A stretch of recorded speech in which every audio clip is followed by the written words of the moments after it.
الفيديو ده هوريكم ازاي اتنقلت من مرحلة اني محتارة اعمل فيديوز ايه على انستجرام وتيك توك واي منصة سوشيال ميديا عامة، لاني بطلع اكتر من 100 فكرة محتوى في اقل من نص ساعة. استخدم حاجة بالنسبة لي اسهل وادق واسرع. لو انت عندك مشكلة انك تجيب محتوى يطلع نتائج زي تفاعل ومشاهدات ومتابعين ومبيعات، كمل معايا الفيديو ده للاخر، لاني هقولك طريقتي بالظبط اللي بطلع بيها افكار للمحتوى بتاعي بتجيب نتائج فعلا. اول حاجة بدخل على صفحة الاكسبلور سواء في تيك توك او انستجرام او حتى يوتيوب. النقطة دي بالذات انا عندي نصيحة مهمة جدا علشان تحافظ على الالجوريثم بتاع الصفحات بتاعتك. خليها دايما نظيفة. يعني ايه؟ يعني استخدم الحساب بتاعك اللي هو بتاع البيزنس او المحتوى اللي انت بتعمله ان هو يكون افكار او مكنة توليد افكار للمحتوى بتاعك. يعني انا مثلا بستخدم حسابي اني ادور على افكار للمحتوى بتاعي،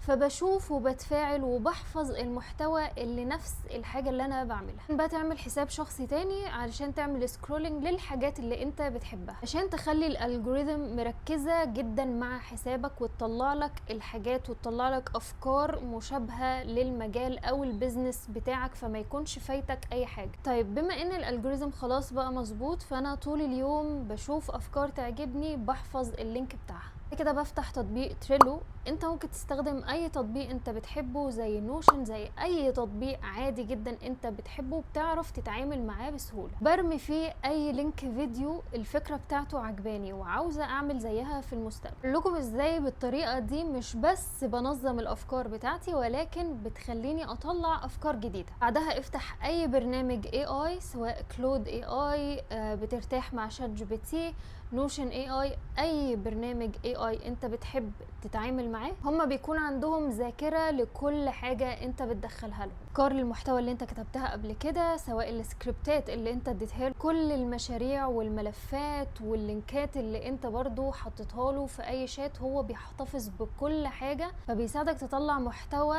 بيناسبك، بيناسب اسلوبك او بيناسب اسلوب البراند بتاعك. مثلا هقول له اديني 10 افكار محتوى لكل مرحلة من مراحل رحلة العميل مع براند كذا، كلها تكون ريلز اقل من 60 ثانية، وببعت له الاطار اللي انا بستخدمه في شغلي. وده ببساطة المراحل اللي بيمر بيها العميل قبل ما يشتري. وده على فكرة نفس النظام اللي بعلمه المتدربين عندي في الكورس عشان يعملوا متابعين او مبيعات اكتر. وده نفس الاطار اللي انا بستخدمه في بيع الكورسات بتاعتي، ودلوقتي المتدربين بيطبقوه سواء على محتواهم او برانداتهم او البيزنس بتاعهم. بعد ما تدي الاي اي الاوامر اللي هو هيعملها، ساعتها هو هيراجع كل الداتا اللي كانت داخلاله قبل كده. بيبدأ يراجع الملفات والافكار والسكريبتات والخطط والاستراتيجيات اللي كانت موجودة عندي، وبيطلع لي 10 افكار محتوى لكل مرحلة من مراحل الفانل اللي انا دخلتها له. مثلا في مرحلة عدم الوعي اقترح عليا اني اعمل بعض الحاجات كده، زي اتكلم عن ازاي المشاهدات والتفاعل بيأثر على البيع،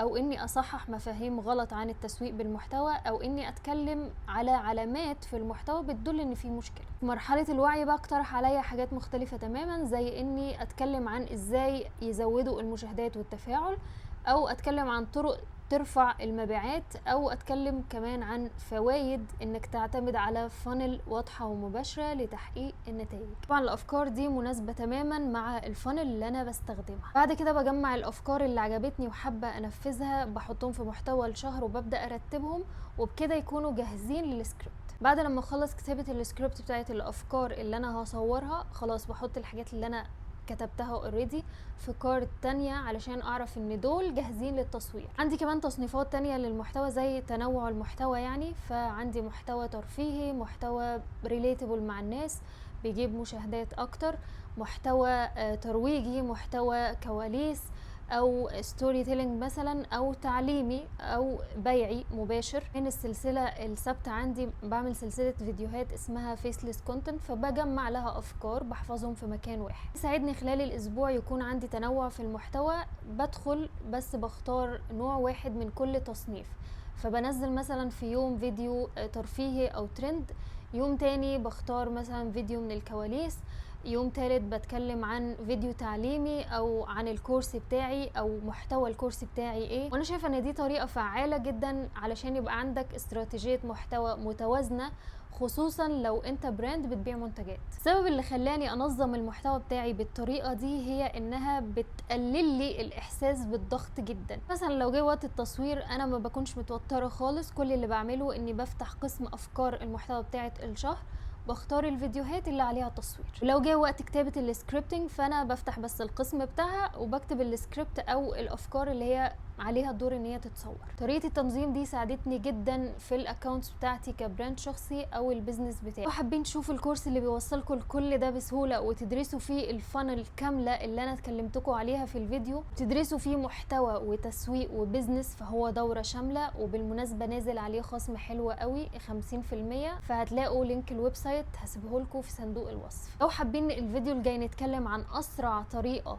عشان ينتشر بيها الحساب بتاعك، فاكتبولي في التعليقات. وما تنسوش بقى تعملوا سبسكرايب للقناة ولايك للفيديو وتفعلوا زر الجرس.